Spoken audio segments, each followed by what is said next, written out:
Imagine this exact moment. You are standing in a room, and someone turns to you to ask a simple question in English. You know the answer. In fact, if the question was written down on a piece of paper, you could write a perfect response in a few seconds. You know the vocabulary. You understand the grammar rules. But right now, under the pressure of a real conversation, something terrifying happens inside your body.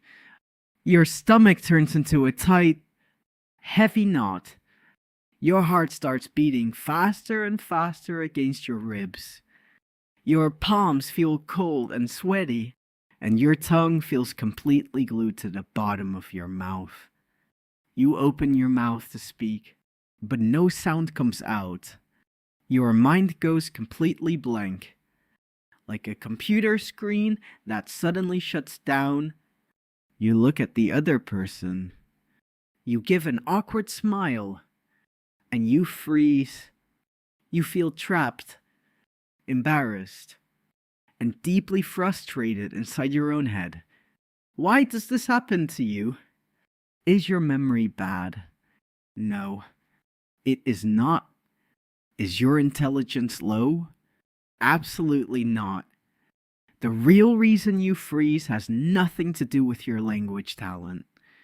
The real reason is a powerful, hidden biological safety switch inside your brain.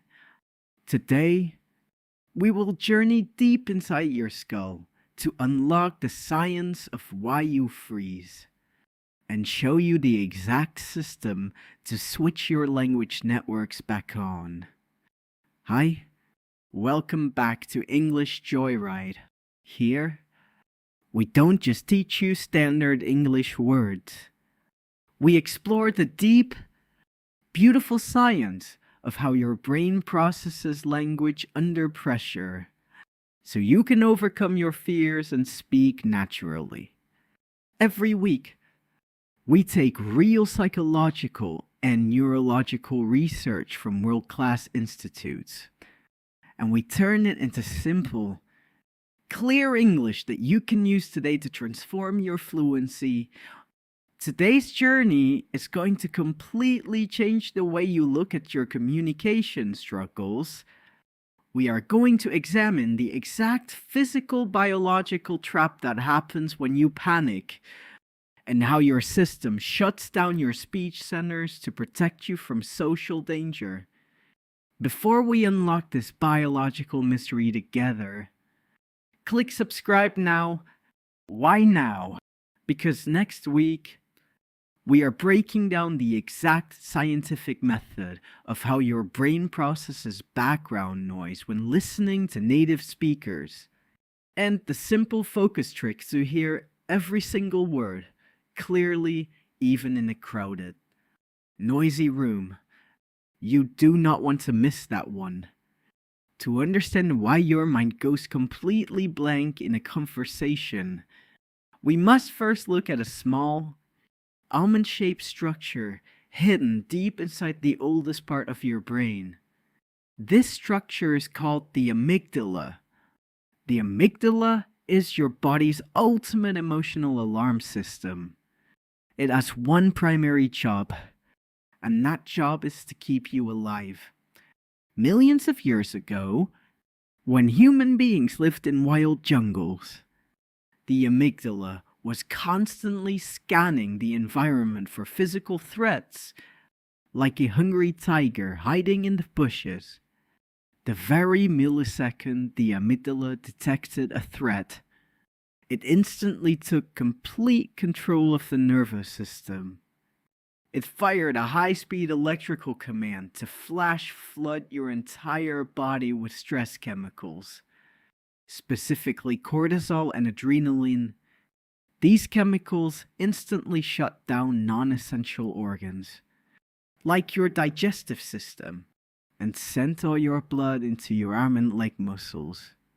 This biological response gave you the sudden, explosive power to do one of two things. fight the tiger, or run away as fast as possible. Scientists call this the fight or flight response. Now, let us fast forward to the modern world. You are not standing in a wild jungle, and there is no hungry tiger waiting to attack you. Instead, you are sitting across a desk from an English job interviewer, or you are standing next to a native speaker at a coffee shop. To your logical mind, this is just a normal, harmless social interaction, but your amygdala does not understand modern society. Your amygdala cannot read a textbook, and it does not know what a job interview is. Your amygdala only understands two things: absolute safety or absolute danger. To your emotional alarm system, the threat of social judgment, the fear of making a grammar mistake, and the horror of looking foolish in front of other people feel exactly like a physical tiger jumping out of the bushes. The psychological fear of failure triggers the exact same biological alarm network that kept your ancestors alive in the wild. The moment you feel anxious about speaking English, your amygdala pulls the emergency biological safety switch. It initiates a complete system takeover, which neuroscientists call an amygdala hijack. When the amygdala takes over, it aggressively diverts energy away from your prefrontal cortex, the front part of your brain that handles logical thinking, complex planning, and conscious analysis. Why does it do this? Because in a survival situation, conscious thinking is far too slow. If a tiger is running toward you, you do not need to sit down and analyze your options. You do not need to think about math formulas or language structures.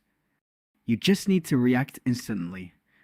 So, your alarm system completely disconnects your conscious thinking center to save power for your physical muscles. Here is the massive crisis for English learners. Your language center, including Broca's area, which controls your ability to produce speech, lives entirely inside that conscious prefrontal cortex. When your amygdala hijack shuts down the front part of your head to protect you from panic, it physically locks the door to your language workshop. It cuts off the electricity to your English vocabulary database. This is why you freeze. You are trying to find a word, but the path to that word has been temporarily disconnected by your own survival system. You know the word exists in your memory, but your processing system simply cannot find the tool. You stay trapped in a silent state of freeze, not because you lack knowledge, but because your biological alarm system has completely choked your speech networks. Most students make a devastating and painful mistake when they experience this freeze response. When their mind goes blank, they sit in their bedroom later that evening and tell themselves a deeply discouraging lie. They think, I froze today because my vocabulary is too small. I froze because I am not smart enough to learn English. So they go back to their desks, buy another vocabulary list, and force themselves to memorize 50 new words a row. But they are completely treating the wrong disease. They are putting more books into a library when the door to the library is completely locked by fear. The bottleneck is never a lack of knowledge. The bottleneck is an emotional panic that physically paralyzes your ability to retrieve that knowledge under pressure. To truly understand how this mental paralysis operates, let us look at a common experience in daily life. Imagine you are working on your computer. and you open 30 different internet tabs at the same time. You are trying to download a heavy file, listen to a song, watch a video, and type a document all at once. Suddenly, the computer screen stops moving, the mouse pointer freezes. You press the keys, but nothing happens. The machine is completely stuck. Does this freeze happen because the computer has no data? Does it happen because the hard drive is empty? No, of course not. The hard drive is full of incredible files. The computer freezes because the central processor is completely overloaded with too many commands at the exact same millisecond. Your system simply does not have enough memory power to handle the traffic, so it crashes.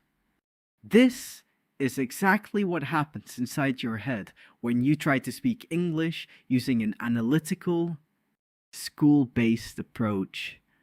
When you want to say a simple sentence, your conscious mind tries to run 5 highly complex programs simultaneously. First, you create an idea in your native tongue. Second, you translate that idea word by word into English. Third, you search your explicit memory for the correct grammatical formula. Fourth, you double-check your pronunciation rules. Fifth, you listen to your own voice to scan for errors. This massive mental workload creates an absolute traffic jam inside your prefrontal cortex. When you add the emotional stress of a real conversation to this heavy analytical workload, your biological processor completely overloads. The system crashes and your mouth freezes. Once you realize that freezing is a predictable biological response to an overloaded system, you could stop blaming yourself. You can stop feeling ashamed of your slow progress or your silent moments. You can realize that forgetting a word under pressure is not a sign of weakness. It is just your brain doing the exact job it was designed to do to save survival energy. This realization leads us to a much more useful and powerful question. How do we calm our biological alarm system so the door to our language workshop stays open during a fast conversation? How do we build a bridge that delivers words to our tongue effortlessly?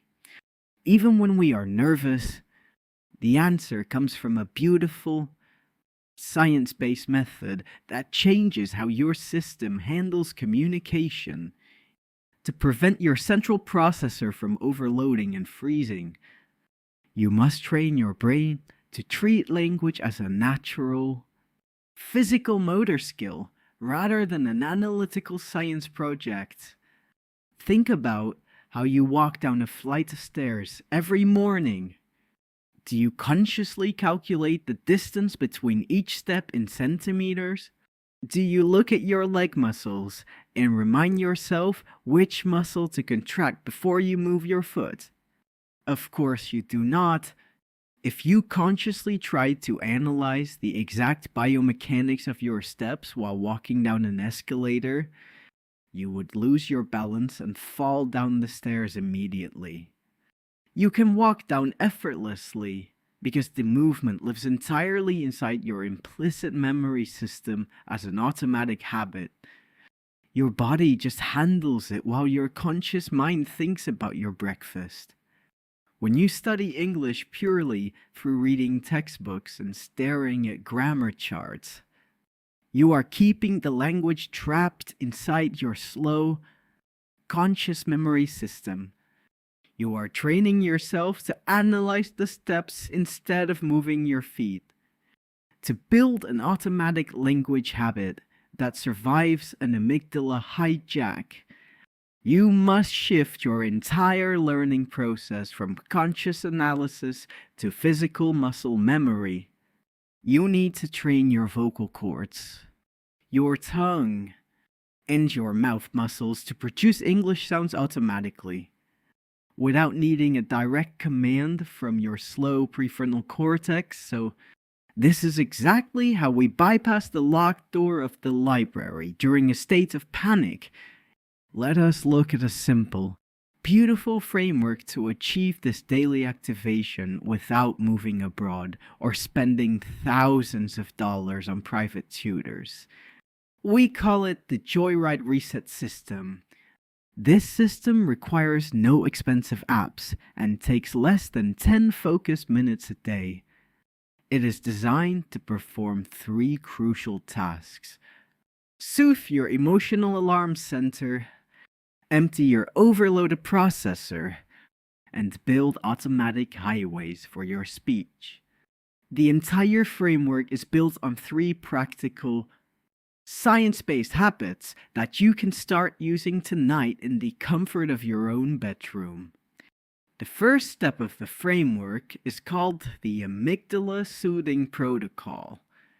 To stop your alarm system from pulling the emergency safety switch during a conversation, you must deliberately train your mind to view mistakes as harmless data rather than fatal dangers.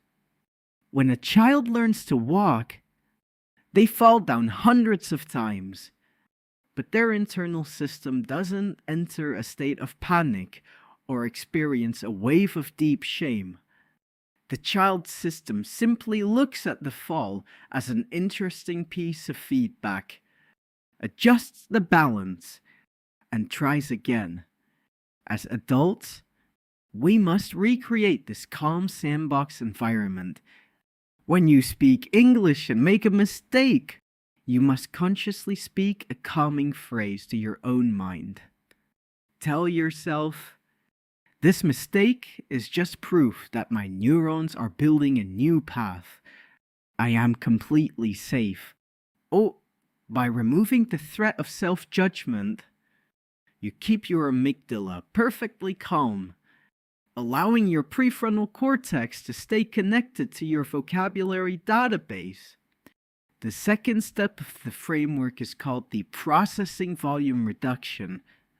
To prevent your internal computer from overloading and crashing, you must completely eliminate the heavy program of internal translation. Stop trying to find the perfect advanced dictionary word when you talk. When your system is under time pressure, looking for an elite complex word is like trying to lift 100 kilograms at the gym without a warm-up. Your muscles will snap.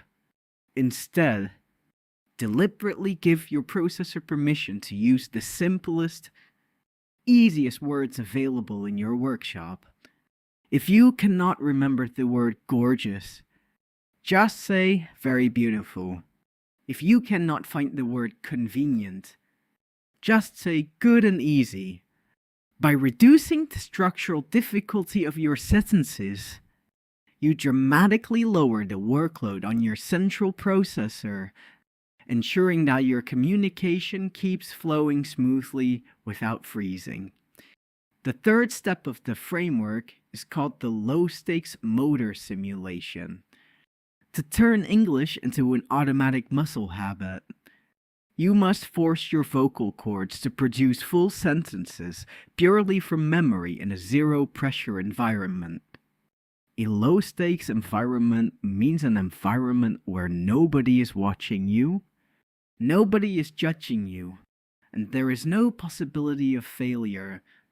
The best way to practice this is through a daily 5-minute habit of loud self-talk. When you are making your morning coffee, or when you are washing the dishes in your kitchen, speak your thoughts aloud in full English sentences. Do not just speak them silently inside your head. Your mouth muscles need physical exercise. Say aloud, "The water is hot. I am making tea now. Today is a busy day.